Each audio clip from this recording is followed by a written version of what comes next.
What's up, everybody? Thank you so much for joining me once again. My name is April Marie. Today, I have the pleasure of speaking with a center and power forward for the Philadelphia 76ers, Mr. Montrezl Harrell. Welcome, Montrez. How you doing? I'm doing great. Thank you so much for asking me. Before we get started, I want to tell you a quick story. Literally a year ago, I had the opportunity to interview you. And seconds before our interview started, it was also going to be via Zoom. The neighborhood where our arena is located had like a massive power outage. When I tell you, I literally tried everything in my power to like regain connection. I really did, but it didn't end up happening. But I remember going home and printing out pictures of you and putting them on my dream board and like telling myself like it's gonna happen. So the fact that I get to talk to you today is pretty awesome. Thank you. So you were born and raised in Tarboro, North Carolina. You ultimately decided to attend Louisville after high school. At that point in time, did you already envision your life becoming what it is today? No, just was playing the game of basketball just for the love of the game. Wasn't one of those things that I just, knew that I was going to be in the situation I'm in today. I'm blessed, and just a testament to all my work that I put in for the game, really. Mhm. And then after being drafted by the Rockets back in 2015, you did receive multiple assignments to play here for the RGV Vipers. How do you feel like your time in this league helped you get better specifically? Um, Honestly, I never like with my RGV thing was a little bit different. I wasn't really assigned there. I used to actually go down to play because we were stacked with a better team. We had a lot of guys that was just coming off a run that they made in the Western Conference finals that year. So we had a lot of veteran guys. The White House was still there. I think Josh Smith was in that locker room. Ryan Anderson. It was a lot of guys just in the rotation as far as the 4 or 5 spots. So I'm just a guy that loves to work, loves to be around the game, and definitely loves to play. So just being able to get out there on the floor and just play. That's what I really wanted to do. So I used to ask to go down there because majority of the guys that was down there were really guys that we had up for training camp, guys that I had been around and kind of built a relationship with. So it wasn't nothing that was any different. We was running all the plays that we was going to be running with Houston. So it's a way to be able to get in-game reps with referees and stuff like that, but and actually being able to work on the plays and stuff that we run in the organization. And one aspect of your game that resonates amongst the staff here at RGV is their clear recollection of you approaching practice with such intensity. You were both vocal and aggressive on both ends of the floor. Where do you feel like that passion stems from for you? My hometown, my situation that I grew up in, where I was raised, just my, way that I approach the game in general, just not taking any of the opportunities to be able to play the game for granted early. Mhm. And is there a memory of your time while here with the Vipers that stands out to you the most? Um, I mean, I enjoy my time down there altogether, honestly. I had a lot of times down there, just as far as just going down there, just getting acclimated with the city, driving around, being down there, seeing the different aspects. It's a totally different view from being in Houston. I actually drove it one time from RGV back to Houston before. So just the whole time down there, the whole process of being able to, go through that and, use that time and use that situation to actually just better myself and better my game. And what about advice for those young players now who aspire to make it to the NBA and that are currently in the G League? What can you tell them? Everybody's situation is different. So I mean, honestly, the only thing I can really say is just about continue to keep work. Don't really let the grind down there. Don't let it just mentally frustrate you. Don't let it mentally drain you. It's gonna be a grind for sure, but stick with it. That's I'll probably say one of the biggest things I can say because, like I said, everybody's situation is different. Everybody is in a different situation as far as team, organization, contracts, a lot of different plays that play into those aspects. So really, it's just about going down there and just falling in love with the work, the grind, to be able to push yourself to get back to the stage and, you know, like I said, depending on your situation, not, have to go back. And you actually just recently announced on your IG the first of many sneaker drops that you're looking to release, with the first pair that you're calling the Lone Leaders. Where did the inspiration for the design and the name of the sneaker come from? Um, just my passion for a lot of different things off the court. I'm really big into fashion off the court, so I've been into shoes for a numerous amount of years. I think I started in college with collecting and stuff like that. So just a passion behind that. I always wanted to be one of those players that had their own signature shoe. I follow a ton of the guys in the league, just from my high school to college to even in the league now. The guys have their signature shoes and stuff like that, and that's always been something that I wanted to do and I wanted to have. But once you get into this game, you start to see how brands work, how deals work. Not a lot of guys get their own signature shoe unless you happen to be one of those guys. That's just the way it goes. So Mhm. me, I took a different approach, a different route, and I went and did it myself.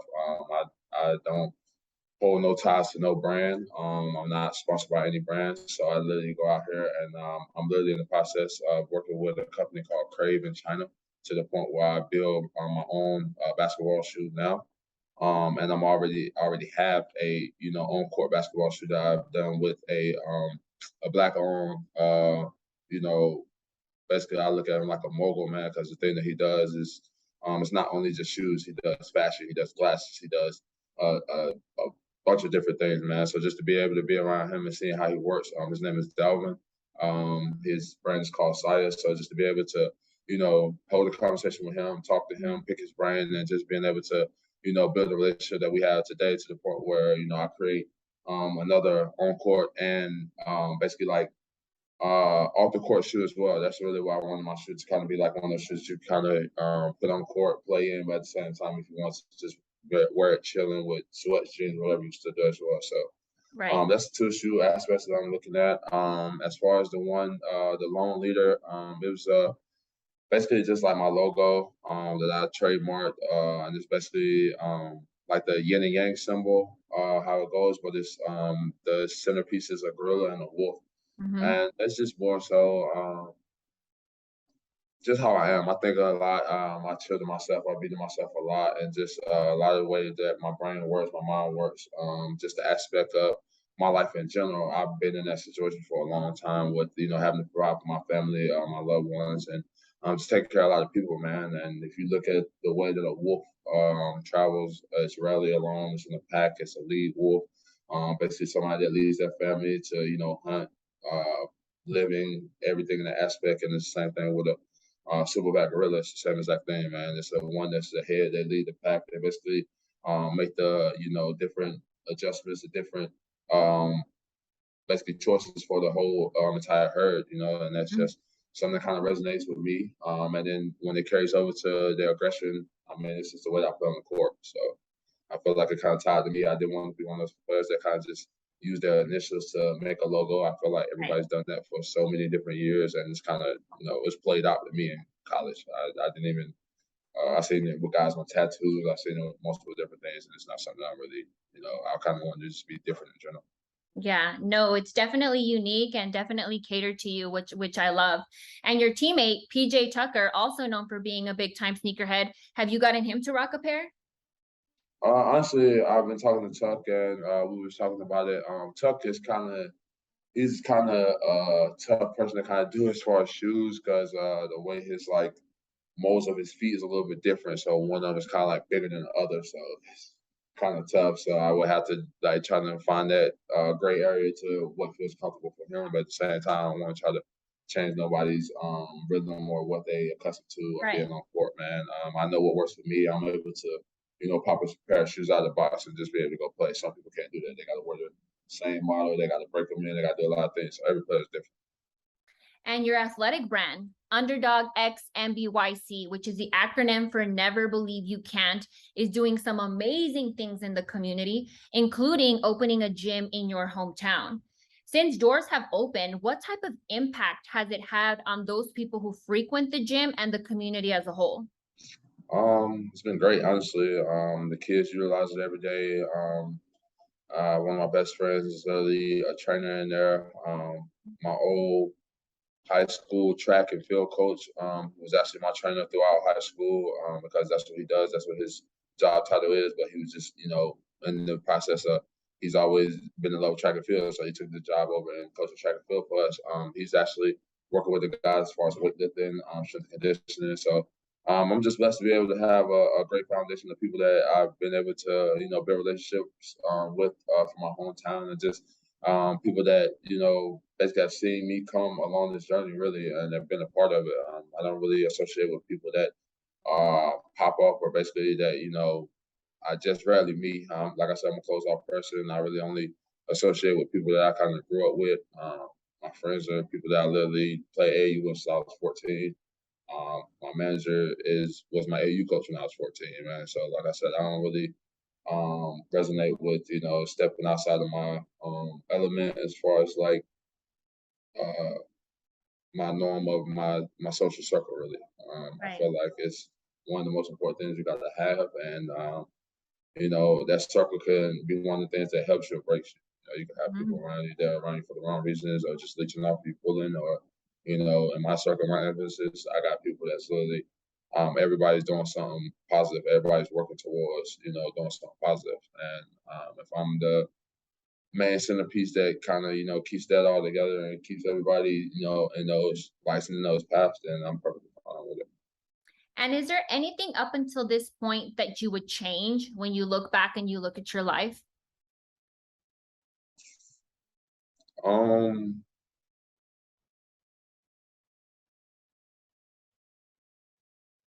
Probably just being able to speak to my grandmother. I wasn't able to speak to her before she left. It's kind of one of those states where she kind of went into sedation of a coma. So it's one of those things that if I could just talk to her again, that's probably one of the things that I change. As far as anything else in my life, nah, I take it all, the good, the bad, everything that came with it. Mhm. No, and I'm pretty sure I know for a fact that she's definitely proud of you. And you're now reunited once again with Doc Rivers. How did your previous relationship with him while with the Clippers play a role in getting you to the Sixers? Um, I really don't say it played much of a huge role, honestly. Um, Mhm. it's definitely was a factor that led to me coming here, with being able to come with a coaching staff and be around guys that I actually had ties to, as far as being in this league going on 8 years now. I started out in Houston around James. When I first came into the league, I was able to play on the dock for like 4 or 5 years with the Clippers. So just being able to just get back around some familiar faces, and basically just being able to um, put myself in the best position to the point where I could be able to still play this game. That's what it's about, just being able to, have the opportunity to still get on the floor and still be able to utilize and show people that you're still able to, play this game at the highest level. I got into a bit of a hiccup this summer, so just being able to, have this situation, and basically them reaching out and still being one of the 30 teams that actually, wanted me to still be here. That was, a huge blessing and a tremendous honor, really.